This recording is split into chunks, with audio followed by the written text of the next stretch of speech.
¿Cómo están? Bienvenidos a Última Mirada. Vamos a empezar a echarle un vistazo en el poco tiempo que queda a algunas de las posiciones que son parte de lo que va a ser esta competencia que abarca mucho más que simple territorio, que es una competencia electoral donde vamos a escogerse alcaldes, los concejales, gobernadores. Entonces, vamos a conversar primero con el diputado de la Federación Regionalista Verde Social, Jaime Mulet, que además, entiendo, estás a cargo de la campaña de tu partido en estas elecciones que se vienen encima. Así es, Fernando, muchas gracias por la invitación. Y ahí estamos en este desafío de... Tenemos casi 1000 candidatos entre concejales, la mayoría concejales, cerca de 800 core, 2 candidatos a gobernadores y también candidatos a alcaldes, así que estamos en un desafío entretenido.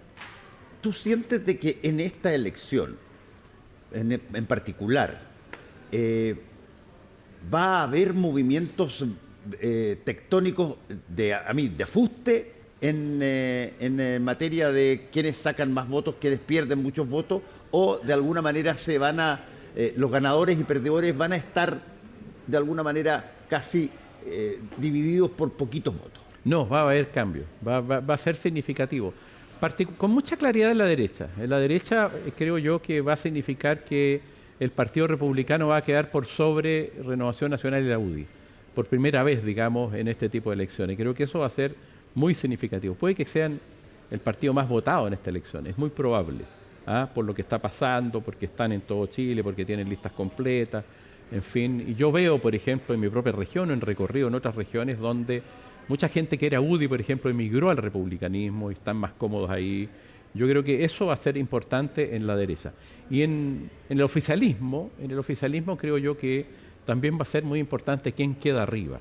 Hoy día puede que el Frente Amplio, que se unió, ¿qué pasa si queda sobre el PC?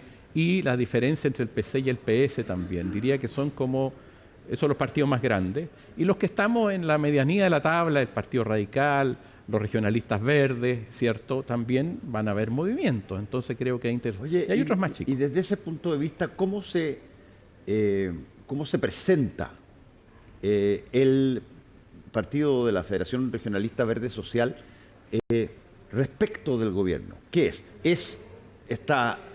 ¿Forma parte en algunas cosas?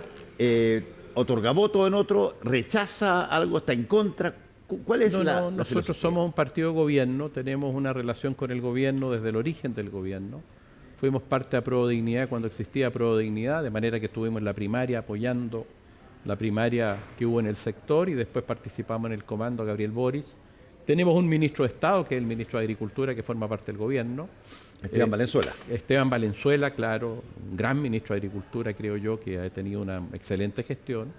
Y además tenemos secretarios regionales ministeriales, algunos puestos dentro del gobierno en las regiones que son importantes para nosotros. Ahora no tenemos una gran participación, pero somos partido de gobierno. Ahora, pero eso los pone ustedes en una capacidad de poder auscultar cuál va a ser el impacto, por ejemplo, de determinadas situaciones que estamos viviendo en justamente los candidatos de gobierno, porque está golpeado el gobierno, como pasó con la salida del subsecretario del Interior, una serie de otras connotaciones o condoros más pequeños que han tenido que salir a ser explicados. Desde ese punto de vista, ¿cómo es la reacción de la ciudadanía a la hora de votar por todos estos tipos de sucesos? Yo creo que está por verse. Fíjate que veníamos en un periodo muy bueno desde el punto de vista del gobierno, ¿cierto?, con situaciones políticas que más bien afectaban a la derecha a raíz del caso Hermosilla y todas sus derivadas. Pero la semana pasada fue una semana horrible.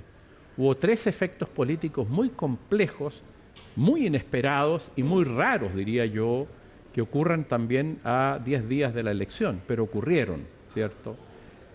Yo diría que uno de ellos, muy doloroso para el mundo oficialista, fue la salida de Sergio Muñoz de la Corte Suprema, que se haya acogido, a nuestro juicio, de manera, yo diría, inconstitucional, desde mi punto de vista, la salida de un gran juez, que es el juez Muñoz de la Corte Suprema, a raíz de la acusación en el Senado, donde desde el oficialismo se comete un error brutal. ¿Cuál es? El error brutal fue que hubo parlamentarios oficialistas del PPD, 2 del PS, algunos liberales, que votaron a favor la acusación en la Cámara de Diputados para que pase al Senado. Y dieron los votos, como iban, la derecha amarró a Vivanco con Muñoz para no salvar a Vivanco de la acusación constitucional, las amarraron y pasaron las dos para el Senado cuando había una mayoría de diputados que estaba en contra de que pase la de Muñoz. Ahí hubo una interpretación de la Cámara, se cometieron errores graves a mi juicio en esa interpretación y yo preferí, como la mayoría, votar en contra. Si Vivanco ya estaba afuera, la propia Corte Suprema la había sacado, entonces ¿qué sentido tenía si además perjudicaba o ponías en riesgo a Muñoz? O sea, pasaron a Muñoz de la Cámara donde se salvaba al Senado donde era muy incierto y bueno, y la verdad es que a mí también me sorprendió que votos que algún día habían sido más del, diré, sobre todo la democracia cristiana, como Rincón y Walker, terminaran en la ultraderecha, perdón, en la derecha haciéndole el juego. Eso fue muy duro y eso obedece a errores propios también, errores infantiles de los partidos de gobierno, que no fueron capaces de articular y ver lo que iba a pasar y caer en la trampa que teje la UDI y eso, inteligentemente. tú como formas parte de tu partido que está con representantes en el gobierno, ¿eso no se conversa antes, no se advierten las señales posibles de Sí, una situación de este tipo? se advierten. Ahora nosotros somos relativamente pequeños, no estamos en el comité político, digamos, entre los ministros del área política, nos cuesta más llegar en ese sentido. Pero nuestra presidenta nacional, Flavia, y cuando no a ella me toca ir a mí, nosotros somos muy duros en el comité político y hacemos las advertencias y tenemos experiencia, pero a veces no nos oyen, y lo tengo que decir así, no nos escuchan lo suficiente. Yo creo que eso era evitable, pero más allá de eso, bueno, viene obviamente otro tema que es muy curioso, que es que todo lo que se había tejido respecto de los ex generales de Carabineros, los directores que estaban siendo juzgados y que el Ministerio Público había pedido las penas del infierno, al principio todo se diluye la última semana y llegan a un acuerdo a las cautelares y el propio Ministerio Público pide unas cautelares muy bajitas que ir a firmar una vez al mes y sacan eso de la batahola, te fijas tú, y pasa a ser secundario, lo que también es raro porque todo, particularmente con el general Yáñez, hubo 2 o 3 o 4 meses donde era un tema altísimo permanente, porque le iban a imputar 2000 y tantos delitos de omisión y eso, curiosamente, el Ministerio Público lo baja y me parece bien, pero también es un hecho político complejo que tuvo una derivada, diría yo. que tú asocias ahí ese suceso, lo asocias a, de alguna manera, una señal que se le quería mandar a Carabineros. Yo creo que sí, creo que el Ministerio Público usa, bien o mal, no voy a calificar eso, pero primero el propio Ministerio Público había levantado 2000 y tantos casos, termina en 200 y termina con una cautelar pichiruchi, digamos. ¿Por qué levantó tanto el tema? No entiendo, ahí hay una contradicción que no se ha explicado. Y bueno, y después viene cerrar la semana con el caso de Monsalve, donde creo que uno de los problemas que hay a propósito de estos 3 temas es que yo creo que hay un buen gobierno, pero hoy día gobernar es administrar crisis. Gobernar es administrar una crisis tras otra. Y creo que el gobierno no está rindiendo en administrar bien las crisis, más bien las apalanca. Lo que pasó con Monsalve, ¿cierto? La forma como se toma una serie de decisiones anexas, más allá del hecho mismo central, son decisiones erróneas. Hasta la conferencia de prensa del presidente, muy criticada, donde por dar una señal, que yo lo entiendo al presidente, de transparencia, porque es muy preocupado, bueno, se cometen errores comunicacionales que lo complican, te fijas tú, y que complican al gobierno. Entonces, hay un gobierno que no está administrando bien las crisis. Y hay talento, digamos. Yo el talento a la ministra Toá lo reconozco, pero no hay talento para la crisis. ¿Qué es lo que está fallando ahí? Yo no sé, yo a ese círculo no entro, pero sin duda se han cometido muchos errores. Sí, yo he trabajado varias veces el fenómeno que yo denomino, igual que el título de un libro en particular, que se llaman las sorpresas predecibles. O sea, así como yo también planteo periodísticamente, toda noticia deja un reguero de señales de lo que iba a pasar antes de que estalle. Pero tú reporteas casi siempre después de que estalla la cosa y buscas para atrás y te das cuenta que había un problema entre estas 2 personas y que eventualmente estas 2 personas iban a terminar a agarrarse a coscacho, pero ya cuando ocurre es demasiado tarde porque ya pasó. Y aquí en los gobiernos Hay, ¿Cómo se revisa, Jaime, cómo se ve anticipadamente el impacto de una medida o una declaración o una idea? yo creo que, a ver, yo le doy mucho valor a propósito de todas estas crisis al periodismo. Y bueno, tú eres un periodista de años que te tocó trabajar en periodos muy difíciles. Y creo que ha ido cumpliendo un rol en el país muy importante. Porque si tú te fijas en cada una de las últimas crisis, ha estado el periodismo. Entonces, hay buenos periodistas que debieran estar también trabajando al otro lado, en el mesón. Yo no sé si son buenos o malos, no los voy a calificar. Expertos comunicacionales, te fijas en las distintas áreas, pero yo creo que ahí se cometen errores. Yo valoro mucho la experiencia, quizás porque tengo ya más de 60 años, tengo 61, pero uno aprende con el tiempo también y hay que hacer buenas mezclas con equipos, ¿cierto?, multidisciplinarios que creo que no están dentro del gobierno para prevenir ¿Y cuál es el actuar rol con rapidez. entonces hoy día, Jaime, en estas llamémoslo así, eclosiones de partidos que sustentan un gobierno? ¿Cuál es el valor de, por ejemplo, el fenómeno ideológico? Tú tienes partidos como el Partido Comunista, ustedes, los regionalistas verdes, que tienen sobre la base del medio ambiente y de esa cosa una posición tremendamente marcada. Tienen partidos que son los históricos, pero que se han ido disminuyendo y que ya, qué sé yo, el Partido Radical no es el Partido Radical de los años 50, el Partido Demócrata Cristiano no es el partido que ganó solo, sin ni un tipo de coalición, a Eduardo Frei Montalva para la presidencia de la República. Bueno, ¿cómo se conversan entre ustedes estos fenómenos que están pasando? Yo creo que lo que falla es el diálogo entre los partidos y el gobierno. Nosotros, los partidos en general, se reúnen todos los lunes y hay diálogo, se reúnen en la mañana. A veces me toca a mí representar a mi partido cuando no puede ir la presidenta. Y la verdad es que hay diálogo.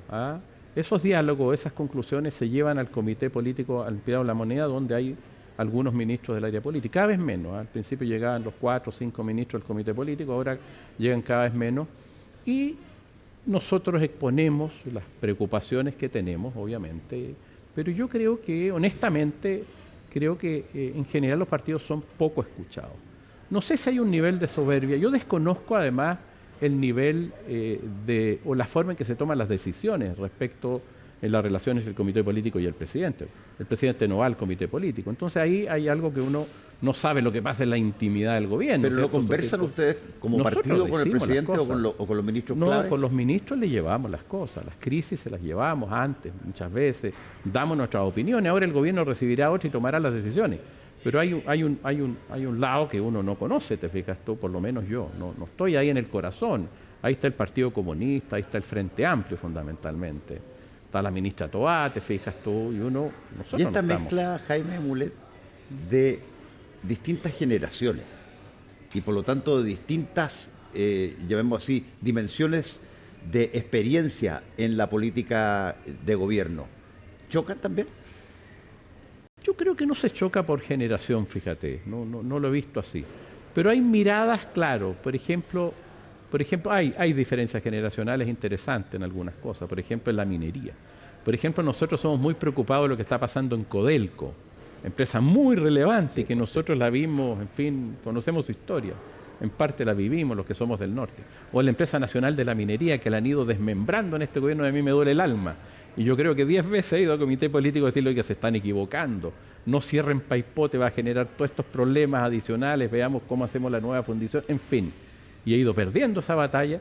Y ahí hay un problema generacional porque veo que las nuevas generaciones, particularmente los líderes políticos más jóvenes, no entienden la importancia que tiene la minería, no entienden lo relevante que puede ser para un pueblo como Freirina, como Salamanca, pueblos que quizás ni ven ni conocen, 50, 60 pueblos, no estoy hablando de 3 o 4 pueblos, entre Atacama, Coquimbo, algunos de Valparaíso, Petorca, Tiltil en Santiago, en la región metropolitana, ¿te fijas? Tocopilla en Antofagasta, 50, donde generan mucho empleo y una empresa muy importante, ni siquiera lo ven. Y me duele mucho, la verdad, porque hay un problema generacional también de por medio. Lo mismo que el apoyo a la pyme. Muchas veces se preocupan mucho de las startups, de las empresas unicornio, ¿me entendí? Pero ¿y dónde está el viejo pescador que necesita, le pide la factura electrónica y no llega a internet? ¿Cómo saca sus peces, te fijas tú, o pescados ya?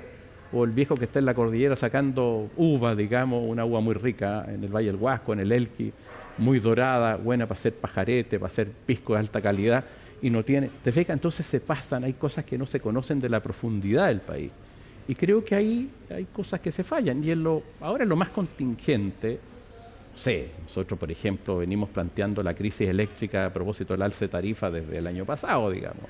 Y ahora estamos metidos ahí viendo cómo conseguimos los recursos para llegar con subsidio a una importante cantidad de chilenos, ya que las tarifas están subiendo y está doliendo el bolsillo. Ya, pero ahí, por ejemplo, tú marcaste un punto que me parece súper interesante, que yo ya lo hablé, creo que en Tolerancia Cero, pero que es súper importante. Hablaste del alza de las tarifas, claro, en la luz eléctrica. Y lo insólito de esa situación es que estaba perfectamente calendarizado cuándo se iba a producir, claro, aquello, y por lo tanto tenías una serie de tiempos para poder, claro, prever que esa situación iba a pasar y que iban a suceder las situaciones que pasaron. ¿Cómo se ve, cómo se prevén las cosas? ¿Cómo se anticipan a situaciones que eventualmente van a tener lugar? Si tú quieres, por ejemplo, decir un discurso que va a estar programado y sabes que vas a decir 2 o 3 cosas grandes, bueno, medianamente tienes que estar preparado para ver cuáles son las posibilidades de impacto que eso va a tener. Yo creo que ahí el gobierno se equivocó, digamos. O sea, pues nosotros lo venimos planteando desde el año pasado, sabíamos. Yo pertenezco a la Comisión de Minería y Energía, conozco bien el tema, conocí la PEC 1, la PEC 2, las leyes que generaron este problema con errores que cometieron que no eran predecibles. No quiero decir que ahí estuvo el error en sí, pero que generaron una consecuencia que ya se veía hace un año atrás. Entonces, yo creo que no se escuchó bien, porque era grave lo que iba a ocurrir. Y ahora estamos viendo cómo conseguimos recursos para ir en subsidio, para ayudar a las cuentas del 40% más vulnerable del país. Y el gobierno ha ido haciendo con un esfuerzo tremendo del ministro, con diálogo, se ha ido construyendo una salida para eso. Ahora hay gente que se opone, hay empresas que no quieren, en fin. Pero hay problemas ahí, pues, y yo creo que falta, por eso te digo, ver las crisis. Yo lo que critico es falta. Hoy día en este país no hay perspectiva, no hay una unidad de perspectiva en ninguna parte. En algún momento lo hubo en las Express, antes lo hubo en planificación, en el Ministerio de Planificación. Y había gente dedicada 1, 2, 3, 4 años antes a ver, o 10 años antes incluso. Como los gobiernos son tan cortos, se preocupan solo de la contingencia, a ver lo que va a pasar en 2 años más en las cuentas de energía, a ver lo que va a pasar en el cobre, y yo creo que ahí hay un problema. Eso se desestructuró, entre paréntesis. La última vez yo pregunté, porque siempre he planteado el tema, y lo he llevado al gobierno, que haya una unidad de perspectiva, te fijas tú, para ir viendo los problemas que se van a ir produciendo más adelante. Pero a todos se los come la contingencia. Yo creo que lo eléctrico es muy grave. De hecho, hice y ya obtuve los votos para una comisión investigadora a propósito de los desastres que hubo con las lluvias, digamos, y los cortes de energía, que ya todos se olvidaron. Pero ahí hay responsabilidades también, y espero que se arme rápido la comisión investigadora. Hemos estado como 3 o 4 semanas con las acusaciones constitucionales, en fin, un poco dejando de lado temas muy relevantes que me preocupan, como el eléctrico. Bueno, y desde ese punto de vista, Jaime Mulet, ¿cuál es, por ejemplo, la participación, si tú quieres, de tu partido, a través de los representantes que están en el gobierno, de lo que fue la esencia del nacimiento de tu partido, que tiene que ver con lo verde, claro, que tiene que ver con lo regional, claro, claro, que son eran las variantes. Cuando nosotros conversábamos, cuando tú estabas armando el partido, los temas eran, oye, la presencia regional tiene que ser seria y no tiene que ser, claro, simplemente un jueguito.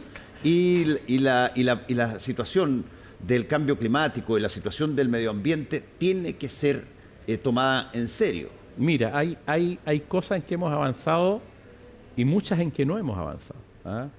Lo más interesante, por ejemplo, es que esta internacional, logramos hace 2 semanas atrás entrar a la Global Greens, que es la internacional de los partidos verdes, que fue igual un esfuerzo importante porque ya estamos en una internacional, nos reconocieron, ¿cierto?, en un encuentro que hubo aquí en Chile, en Concepción, donde llegaron países partidos verdes de más de 20 países, no, 12 países de Latinoamérica, y fuimos incorporados con plenos derechos a la Global Greens. Estamos muy contentos de eso.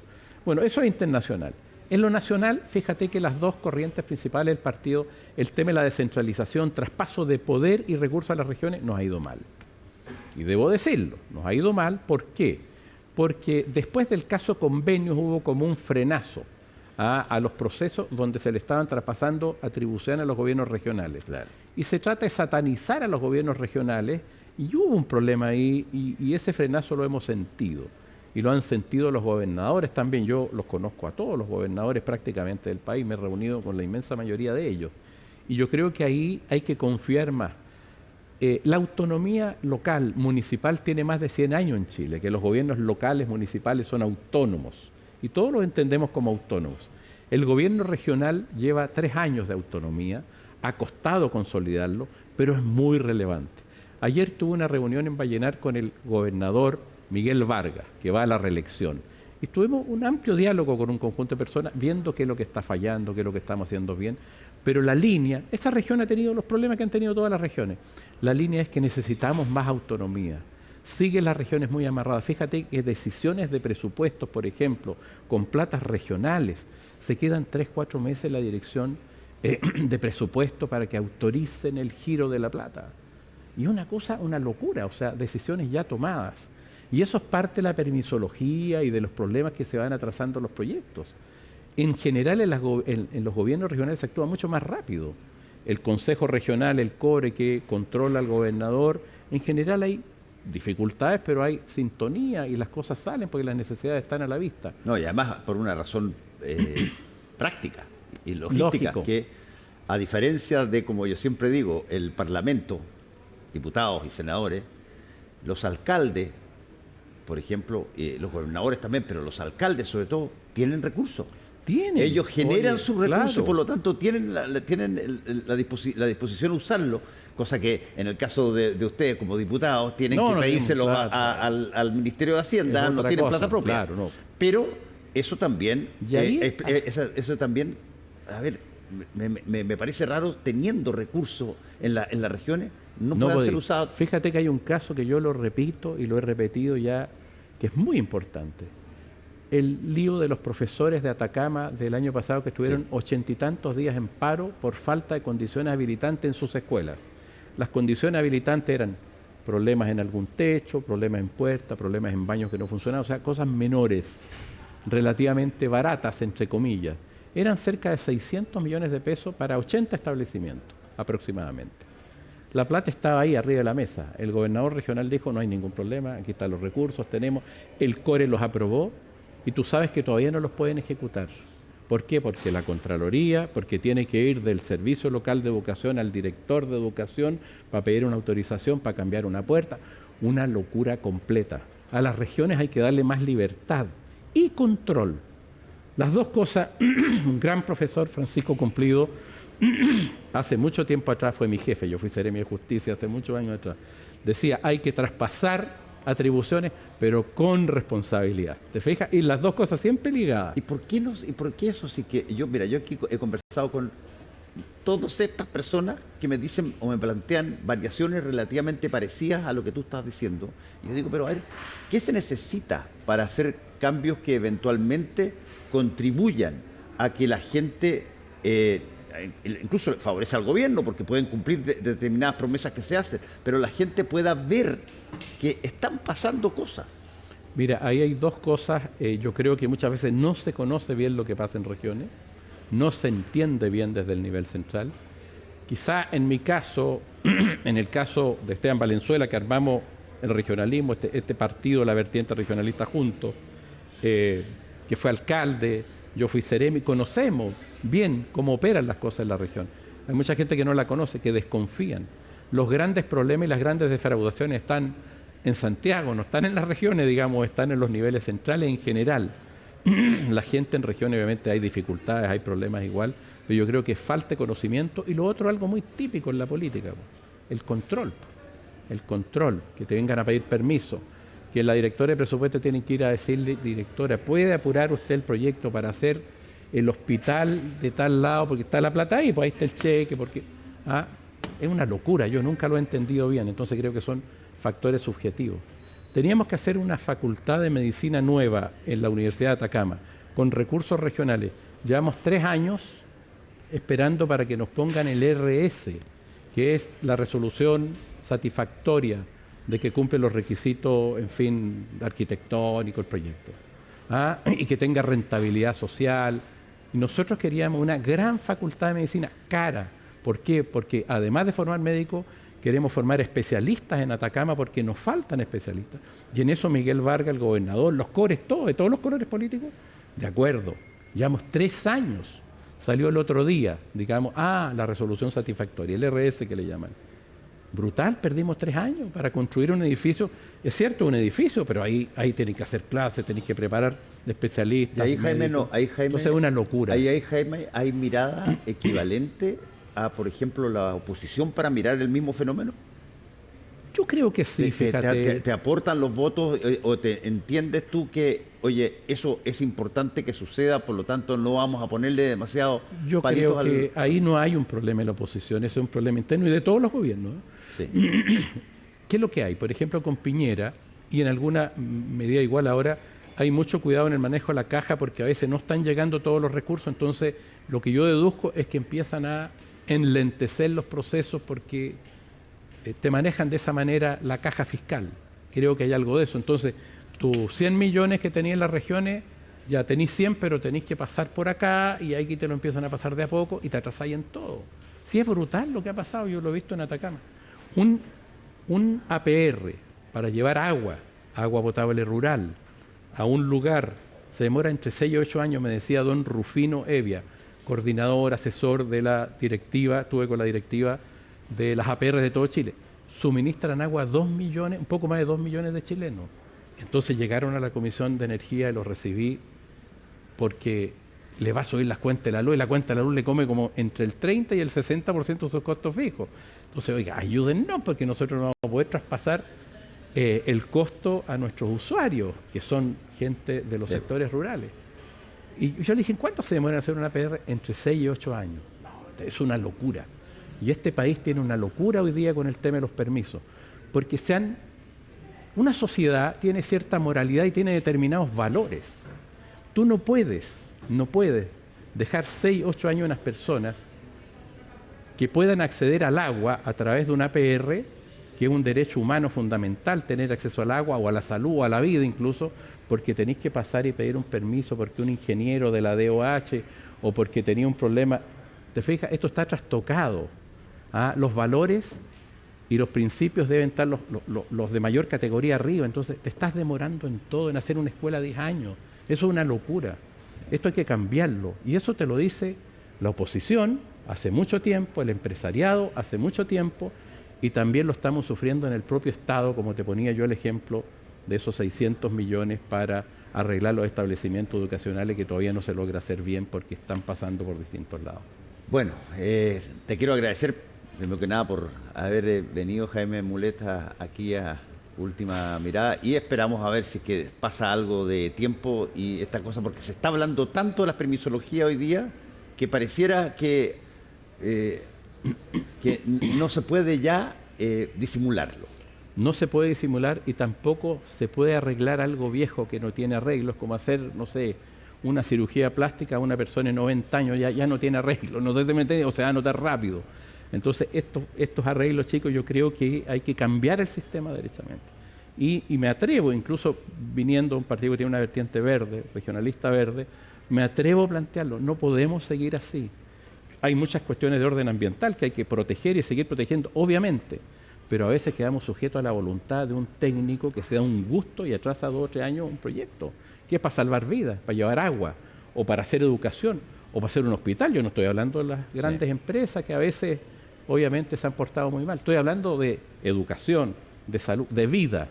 Entonces, el valor de la vida y la salud tiene que estar por sobre un papel, no sé, de un ingeniero o de un técnico, ¿te fijas? Entonces, esta cosa se está haciendo mal y hay que ir al fondo para corregirla. Jaime Mulet, muchas gracias por haber estado con nosotros aquí en Última Mirada. Yo te agradezco a ti, Fernando. Muchas gracias a todos y todas. Nos vamos, tengan ustedes muy buenas noches. Nos encontramos tempranito con Karina Orrejola en CNN Radio a las 7 de la mañana y por cierto también mañana estamos en Última Mirada. Hasta luego.